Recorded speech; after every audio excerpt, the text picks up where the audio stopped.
Francisca, please calm down. I'm so sorry. I just had to end the episode. Ah! Oh, jeez. Oh, my God. Francisca, please. What did I tell you last time? Do not end episodes on me when I'm having my moment to shine. Oh, my gosh. Fine, fine. I won't do that next time. I promise. Ah! I can sense your sarcasm. Okay, fine, whatever. You know what? I'm not taking this from you, Francisca. I'm starting this episode up whether you like it or not. Fine, start it up. Anyway, welcome back, everybody. We're talking to Francisca because she showed up randomly. And she started whipping me, and she got angry at me for ending the episode. So, yeah, something like that. However, don't get to the wrong idea. I only came here to find out the truth behind what happened to the Kay Faraday. I don't plan on forgiving you for abandoning the prosecutor's path. I understand. You should thank your former subordinate. He gave me some valuable information which may save Kay Faraday. Detective Gumshoe did. Listen well, Miles Edgeworth. This will be the final piece of the evidence. Jill Crane, suffer the wound on the head first. Yes, we understand that. Dot.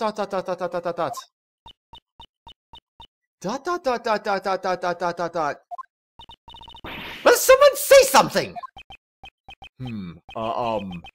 Well, I hate to say it, but we already proved that. Already proved?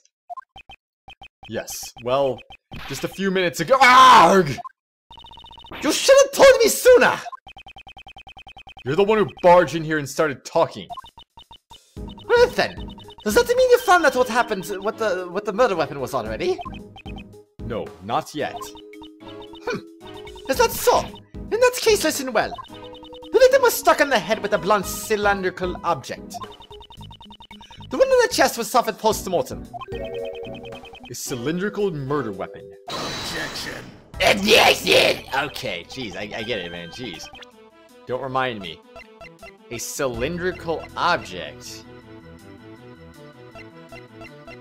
Well, I mean, unless the bottom of this thing counts as a cylindrical object, I don't appear to have that cylindrical object in my inventory. Unless the bottom of this thing counts. I have no idea, but anyway. You know, this report of yours I trust is accurate, of course. These were the results of 2 independent autopsies, carried out by 2 respected doctors. Objection. That's reassuring, but it's too bad you have no right to investigate the crime.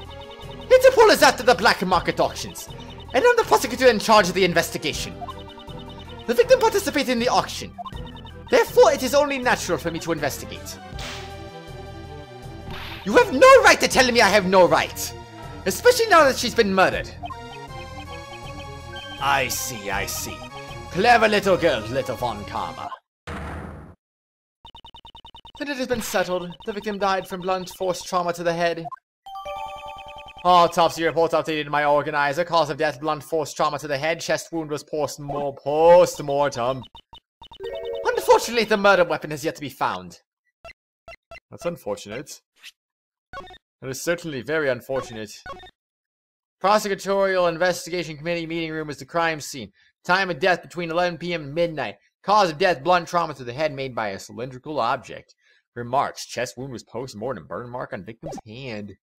Man, they changed the format of that completely. That's a plot twist if I've ever seen one. No, I'm just kidding. Ah, jeez. I didn't mean to do that. Now I mean to do it. Just knowing the shape of the murder weapon gives me an idea as to what it might be. Hey, in my investigation, we didn't find any other murder weapons, you know. If you consider the conductor's possessions in the crime scene, the answer should be clear. The blunt cylindrical object used in the auction hall was... Judge Courtney's gavel? Okay, yeah, sure. Probably the auction gavel. It was something the conductor had in their hand during the auction. Namely, an auction gavel. An auction gavel? We didn't find anything like that. If the culprit is the conductor, it is possible that the gavel may be the murder weapon. However, that alone is not reason enough, wouldn't you agree? Of course, I have proof to back it up. How? This piece of evidence proves the murder weapon is the auction gavel. What? The only thing I can think of is maybe, testimony? The item is up for auction. The auction continued even after Joe Crane's murder, however, the sound of the gavel was not heard afterwards. Probably that. According to Miss Hart's testimony after the victim had been murdered, it seems she suddenly stopped hearing the sound of the gavel during the auction. Or she had been able to hear it up until then. Why was that, you ask? It was because it had been used as the murder weapon and was covered in the victim's blood. It became necessary to dispose of it, isn't that right? Blaze the best. ... I'll have a search for the murder weapon performed immediately. Well, good luck with that, you know. You've got to work hard. Oh my gosh. You've got to work as hard as you can while you're young, you see. He's completely confident that we won't find it.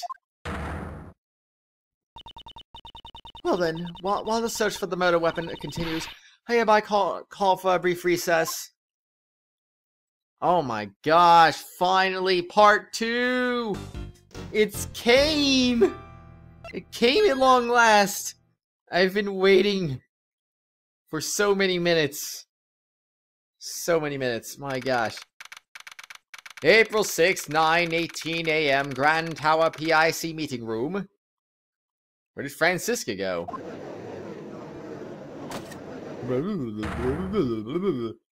And then she showed up. Order in the court. This is not a courtroom. Yes, it is. Prosecutor Von Karma, your report, please.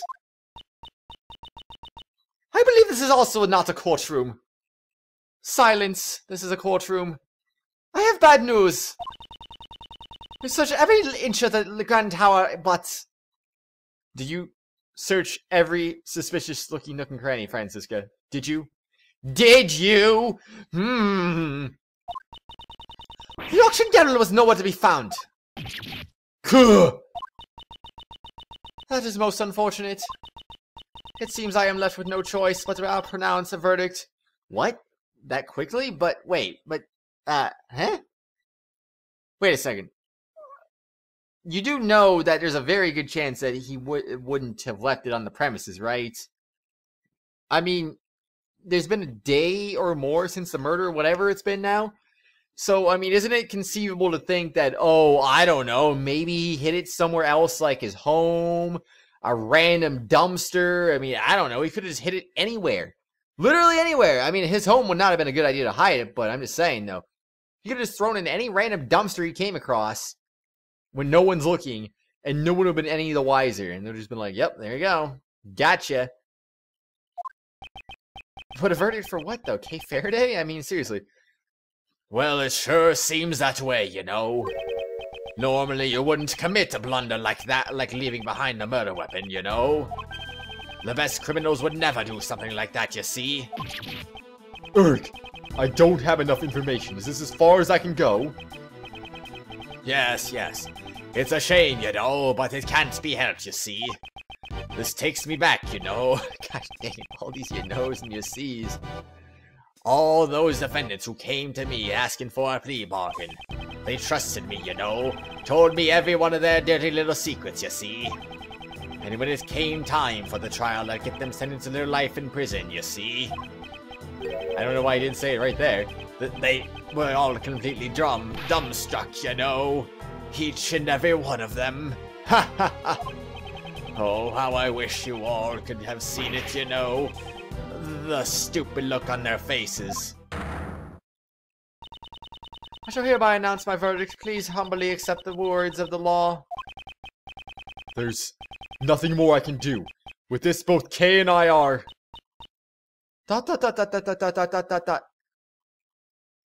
I literally don't understand. I literally don't understand. We already...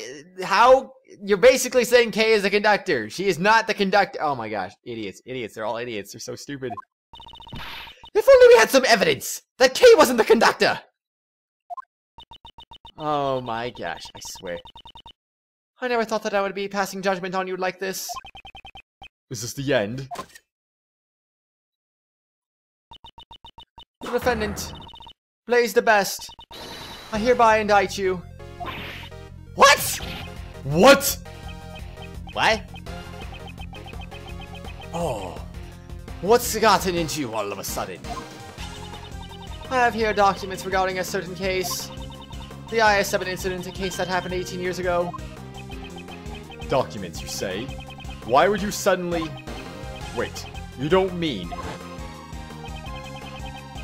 On the day of the crime, the record of your keycard being used was because... I came to this room to fetch these documents, of course. Although, when I entered the meeting room, it seems it was before the black market auction had begun. At first I told you that I came to gather documents about you, Prosecutor Edgeworth. At that time, I simply could not tell you the truth. IS-7 incident documents shot down in my organizer. Case files an incident 18 years ago. Touch the checkbone for details. What are you doing, Justine? Why are you indicting Pops? Because your father is a very, very bad man. Anyway. Date of the event, it's 12/24/2000, 18 years ago. Prosecutor Manfred von Karma. Oh my gosh, if I was doing this in December. Oh my gosh. If I was doing this in December, the IS-7 incident would have been 18 years ago. Prosecutor Manfred von Karma, defense attorney Gregory Edgeworth, victimizing Dover, defendant Jeffrey Master, crime scene. Dover's body was discovered inside Mr. Master's mansion. Related persons, Alicia Scones, Catherine Hall, Dane Gustavia. Remarks, there are no clues to whereabouts of Dover's son or Gustavia's son, who until the day before the incident regularly visited at Mr. Master's mansion. Well, anyway, moving on. Without any basis, this is slander. That was a wonderful remark, Sebastian. Really? Of course, there was a basis. The best basis, you might say. During the case 18 years ago, Prosecutor Manfred von Karma fabricated information regarding the body. That was because the body of the sculptor Isaac Dover had been stolen. Papa fabricated information about the body? What do you mean? Is she stupid? Does she not know what her own father's been doing? I could have sworn she was at least aware of what her father was doing. Alrighty then. Detective Lacer had handled the initial investigation, reported that the body had gone missing. However, in order to deceive Prosecutor von Karma... It's weird seeing her from the left side. She's not usually from this side. There's a person who purposely did not report to him that the body disappeared. What? What did you say? That person would not forgive those who defied him. Nobody allow others to hold power. He would use any means necessary in order to bend others to his will. And then also 18 years ago, Director Young, who was ordered by a certain individual to write a fake autopsy report. Dr. Young was the one who wrote the autopsy report for the IS-7 incident? Oh. Hold it! Please wait! Freddy didn't do anything wrong! She was ordered by that person! She had no choice but to obey! That person? That person was the chief prosecutor at the time. Jeez, I wonder who that could be. The chief prosecutor 18 years ago. You don't mean... The chief prosecutor who gave Papa his first penalty! Oh, shoot. It was none other than you, Blaze the Best. ...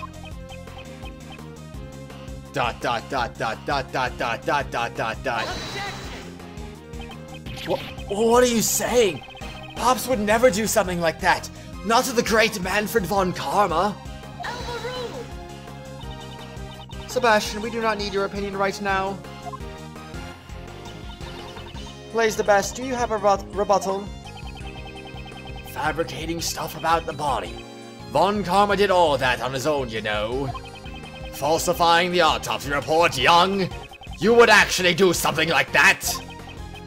Man, you really did some terrible things behind my back, you know? You just had to go and say the word again. Well, at least we're on the 50th floor. Or the 49th floor, whatever you want to call it. Or yeah, it is the 50th floor. What am I talking about? I forgot. Oh my gosh. Seeing as how all parties concerned are here today, we should ask them directly. Jade Curtis would no doubt have to use the elevator to get here. Please wait, Granny's ouch! Granny, I'm sorry. I knew that's why I... Yep, because if I didn't, he said he would expose you. If I didn't assist in the crime, Granny would be prosecuted. That's what that man, the conductor, told me. ...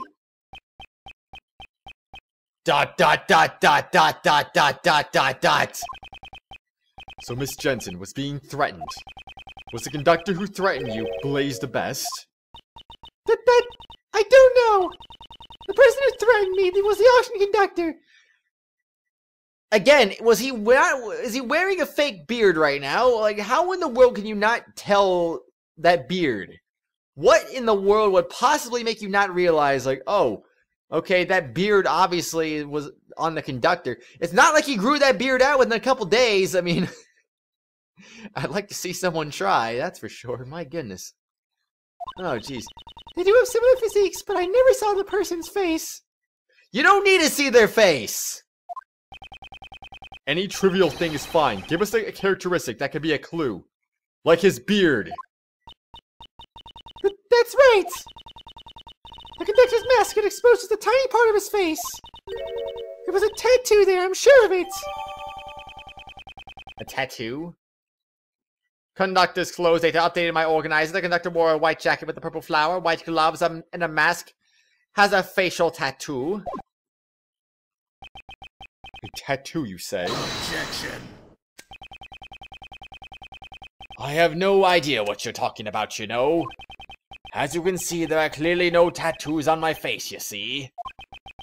So that person doesn't match me at all, you know. The person who threatened her. The so-called conductor. I wonder who it is, you know.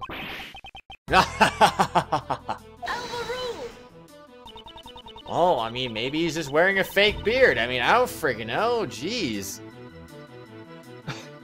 I just wonder. I have no idea at this point. If you haven't incurred the wrath of the goddess of law, I suggest you watch what you say. Hasn't he incurred your own wrath rather than the wrath of the goddess? Jill Crane had been pursuing you just as I have. And I will not let her death be in vain. Crane was, you know, you say she was pursuing me? My, I didn't really know her that well, you know.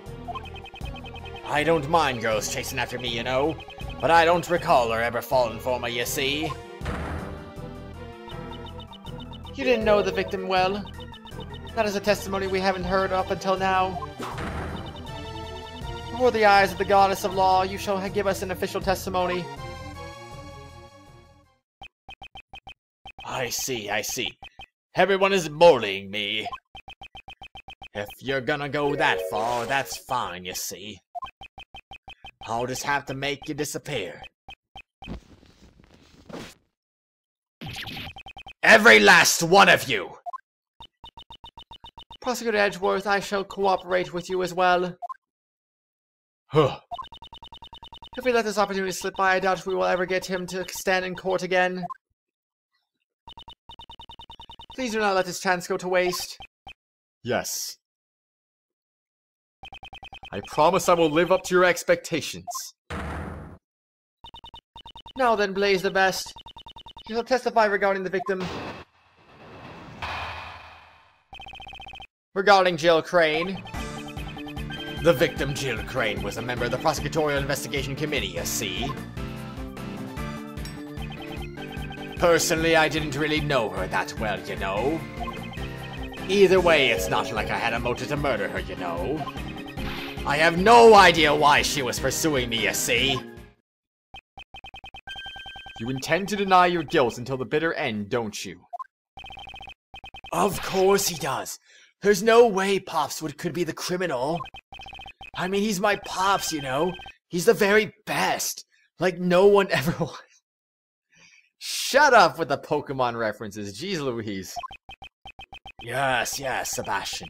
If you're gonna stick up for me, be sure to have a clear basis, you know. Alright. I got it. I'll clear you of these false accusations, Pops. I believe in you, Pops. We won't lose to someone like Mr. Edgeworth. Yes. You really are pure, you know. That person, he really loves his father, doesn't he?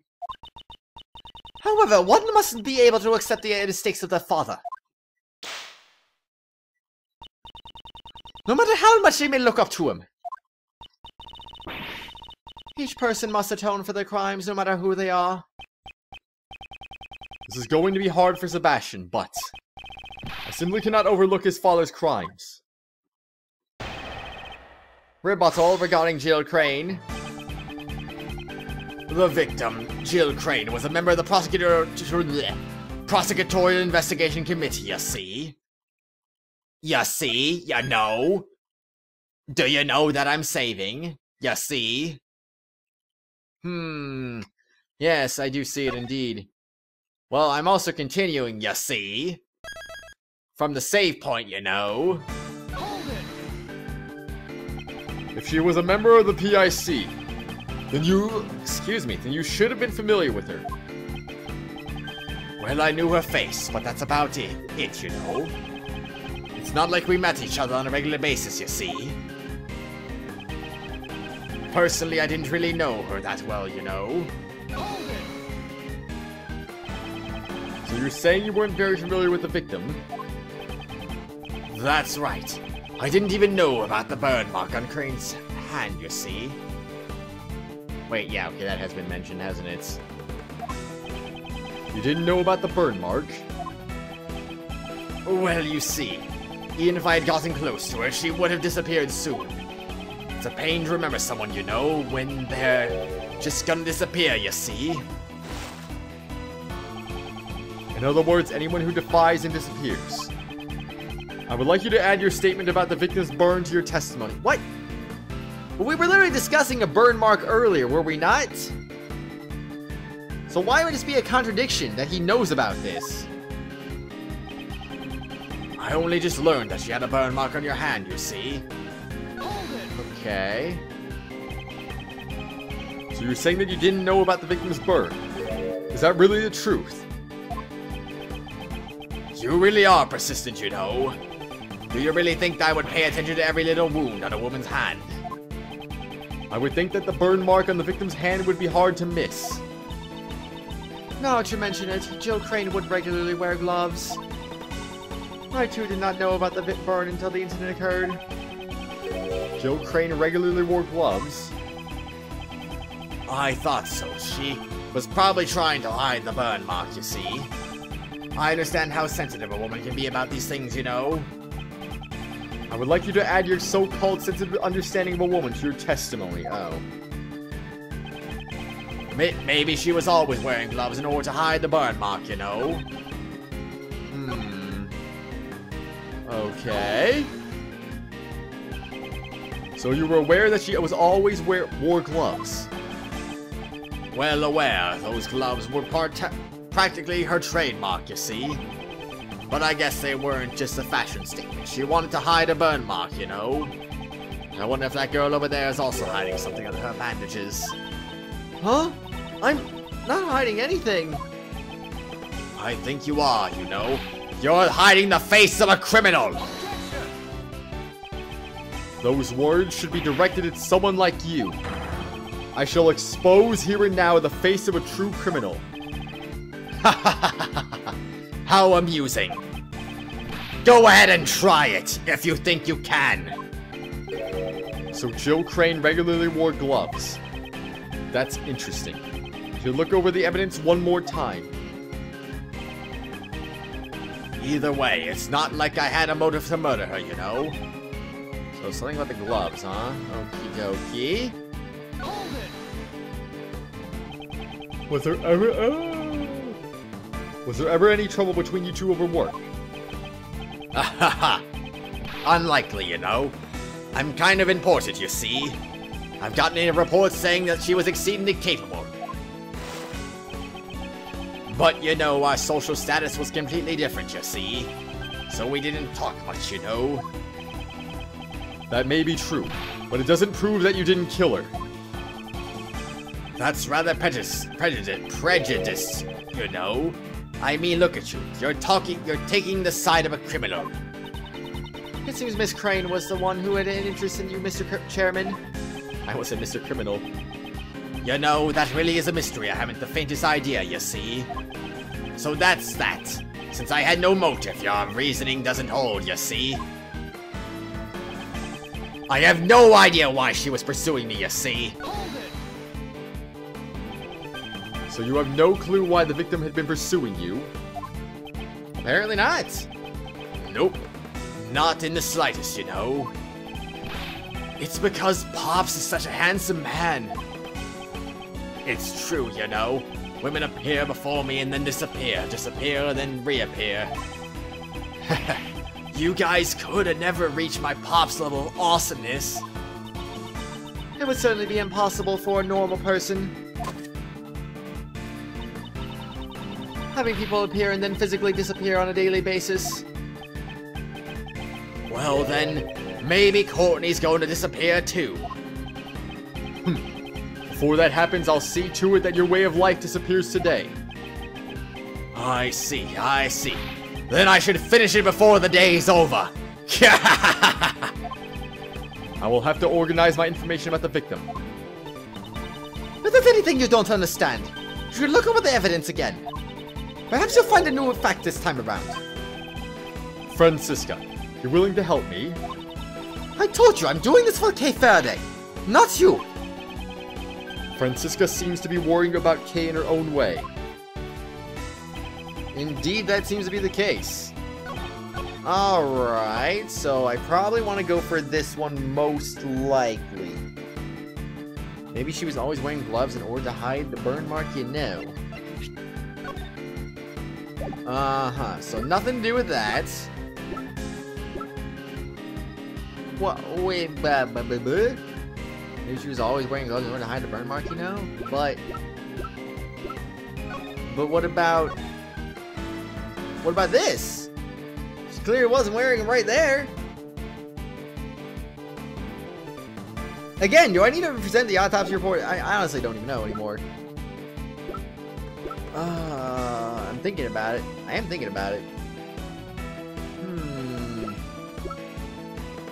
Okie dokie then, let's see, let me rest the next okay. Probably not. I just want to film, I'm not playing.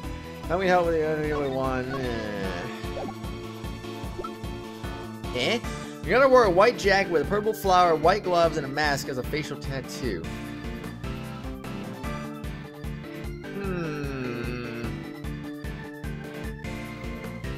Well, I mean, she wasn't the conductor, though, so why? Huh? No. Blaze the Best, take a look at this piece of evidence and tell me what you think. What do I think? Absolutely nothing at all, right, Sebastian? Yeah, Pops, that has nothing to do with your testimony just now. No, even Sebastian.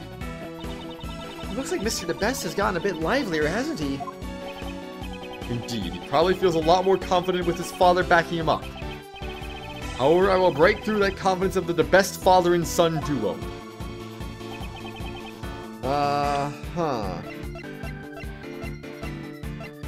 Wait. But she wasn't wearing gloves right there. Is that what... Huh? I'm not entirely sure right now.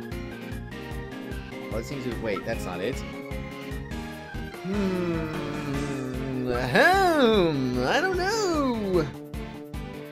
What could it be? Worn by the victim, the victim's fingerprints. I mean, that could work too. Fingerprints. Objection! No? Doesn't this piece of evidence create a contradiction in your testimony? I wonder, what do you think, Sebastian? I don't really understand, but I don't think so. I know, right? That's what I was thinking as well. Ugh, what's with this father and son tag team? Mr. Edgeworth, it's fine. Why don't we just give up? Really? Kay? Really? Kay, it's still much too early to give up. I will definitely prove your innocence. Mr. Edgeworth. Okay. I just wonder what she had. She had a burn mark on her hand, you see? But... oh my gosh. I don't even know.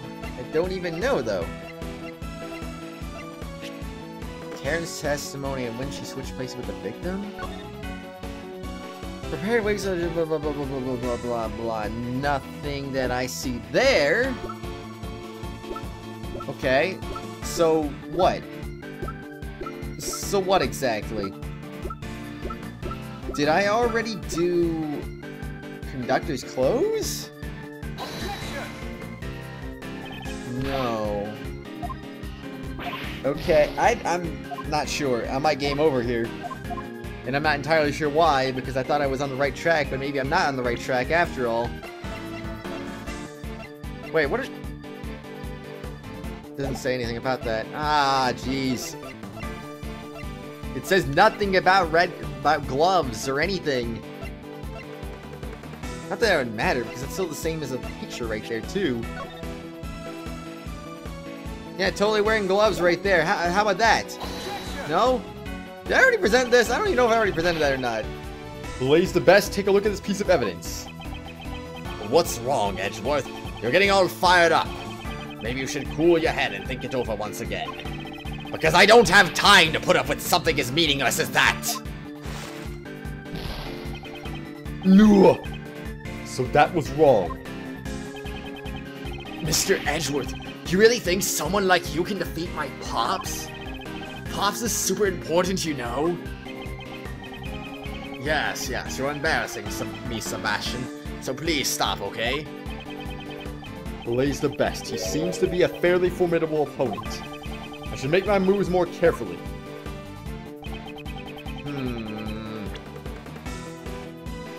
Maybe this is not the right testimony to present to, then. What did this say again? You can play back the audio, blah, blah, blah, bzz, bzz, bzz, and I knew who you were right away. You can't hide that burn from me. But isn't he still denying that he's the conductor? So, I mean, this isn't really going to prove anything, is it? I'm just going to present this. Alright, sure, whatever. Let's go with that. Jill Crane regularly wore gloves. If that is true, then it creates a huge contradiction. And we're going to hear exactly what Edgeworth has to say about that contradiction in the next exciting episode. Ah, jeez. That was a few more penalties than I would have liked right there, but that's okay. We didn't game over, at least. So that's nice.